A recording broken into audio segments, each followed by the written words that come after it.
Could it be possible that the stage is being set for horrific famines that the Bible has been warning us about for nearly 2,000 years? A few years ago, any talk of coming famines would have seemed absolutely ludicrous to most people in the Western world, but the events of the last several months have changed everything.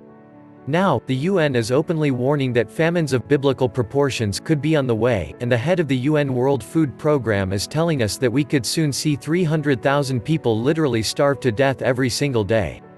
Nightmarish droughts, African swine fever, COVID-19 and armies of locusts in Africa the size of major cities have combined to create a perfect storm, and global food supplies are becoming tighter with each passing month. As conditions continue to deteriorate, many are starting to wonder if certain prophetic passages in the Bible are starting to come to fruition. For example, in Matthew chapter 24 verse 7 Jesus specifically warned us that there would be famines in the days immediately preceding his return. For nation shall rise against nation, and kingdom against kingdom, and there shall be famines, and pestilences, and earthquakes, in divers places. We can also find very similar warnings from Jesus in Mark chapter 13 and Luke chapter 21. So if we actually are living during the time just before the return of Jesus, we should expect to see horrifying global famines start to emerge, and that is precisely what we are witnessing at this moment. In Revelation chapter 6 verse 8, we are told that hunger will eventually be a major factor in the deaths of a large portion of the global population. And I looked, and behold a pale horse, and his name that sat on him was Death, and hell followed with him. And power was given unto them over the fourth part of the earth, to kill with sword, and with hunger, and with death, and with the beasts of the earth. Of course we aren't at that point yet. But are we starting to move in that direction? David Beasley is the executive director of the UN World Food Programme, and he recently stated that we are heading directly into the worst humanitarian crisis since World War II. Hunger is rapidly rising all over the globe, and he believes that if dramatic intervention does not happen quickly we could see an astounding death toll. According to Beasley, we could soon see 300,000 people around the world starve to death every single day, and that figure doesn't even factor in the effect of this coronavirus pandemic. If we can't reach these people with the life-saving assistance they need, our analysis shows that 300,000 people could starve to death every single day over a 3-month period, he upheld. This does not include the increase of starvation due to COVID-19. As fear of COVID-19 pushes us into an unprecedented global economic downturn, how much worse will that make our rapidly growing global food crisis?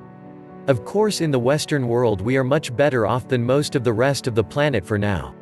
Famine is definitely not an immediate concern for us, but thanks to COVID-19 we are now wrestling with significant food shortages.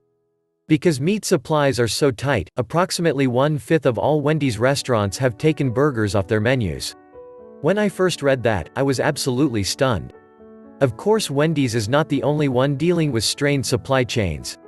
Costco has started limiting the amount of meat that each customer can purchase, and Tyson Foods has announced that their capacity to slaughter hogs has fallen by about 50%. Time magazine is warning us that the meat shortages could last for months, and they could stretch even longer than that if this coronavirus pandemic doesn't start to subside. Meanwhile, farmers all over America are seeing their hard work go to waste because broken supply chains have made it impossible to sell what they have produced. One industry expert is actually claiming that billions of dollars worth of crops have gone to waste as a result of this crisis. Crops planted months before based on pre-pandemic demand spoiled without buyers. Billions of dollars worth of produce went to waste, much of it tilled back into the soil, said Kathy Burns, CEO of the Produce Marketing Association, which represents produce companies. I have a feeling that eventually we will greatly regret allowing so much good food to go to waste. Sadly, most of the rest of the world is actually in much worse shape than we are right now. Long before COVID-19 came along, crazy weather patterns were playing havoc with harvests all over the world. For instance, Australia is traditionally a major exporter of wheat to the rest of the world, but unprecedented droughts have forced Australia to actually start importing wheat. Australia, which made a rare purchase of Canadian wheat in the current marketing year, is expected to continue buying more wheat in the 2019-20 marketing year, October to September, as weather conditions remain difficult in key states, market analysts say. Australia's wheat output dropped 45.6% to 17.3 million mt in the 2018-19 marketing year from a record high of 31.8 million mt in 2016-17, owing to prolonged drought conditions, data from the Australian Bureau of Agricultural and Resource Economics shows. This forced the country to import wheat for the first time in 12 years. In addition, another plague of biblical proportions has been killing off pigs in unprecedented numbers. When I tell people that African swine fever has already killed off half the pigs in China and 1/4 of all the pigs in the entire world, a lot of people don't believe me. So let me give you a quote that comes directly from New Scientist.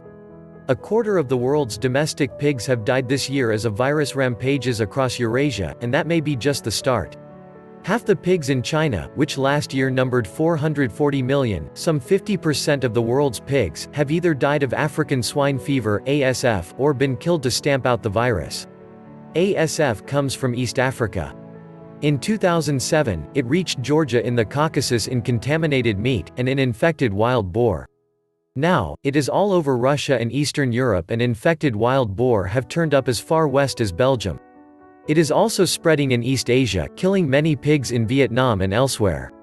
And if you don't believe them, just do a Google search and you will find countless mainstream news sources telling you the exact same facts. This is actually happening, and the death toll is rising with each passing day. Meanwhile, a new generation of locust armies that is being described as 20 times bigger than the last generation is destroying countless farms all across Africa, the Middle East and parts of Asia. The following comes from one of my previous articles. Even before COVID-19 became the biggest public health crisis to hit the globe in decades, enormous swarms of locusts the size of major cities were devouring crops throughout eastern Africa, across the Middle East and even in some parts of Asia. Now a new generation that officials are describing as 20 times bigger has emerged, and the devastation that this new generation of locusts is causing is extremely alarming. These colossal locust swarms can travel up to 90 miles a day, and as you will see below, when they descend upon a field they can literally eat everything there in as little as 30 seconds. This new generation of locusts has been spotted as far south as Congo, as far north as Iran and as far east as India. In other words, the food supplies of billions of people are at risk. Never before have we seen so many catastrophic threats to the global food supply emerge at the same time. It appears that the perfect storm is now upon us, and I anticipate that global events will continue to accelerate in the months ahead. Of course, we still have quite a way to go before we get to the type of famines described in the scriptures, but it certainly looks like the stage is being set for severe hunger on a global scale. But Jesus didn't warn us about these things so that we would live in fear. God knew about all of this in advance, He is in control, and He has a plan. Unfortunately, most of the world doesn't want anything to do with the God of the Bible or His plan, and so they will be facing what is to come all by themselves.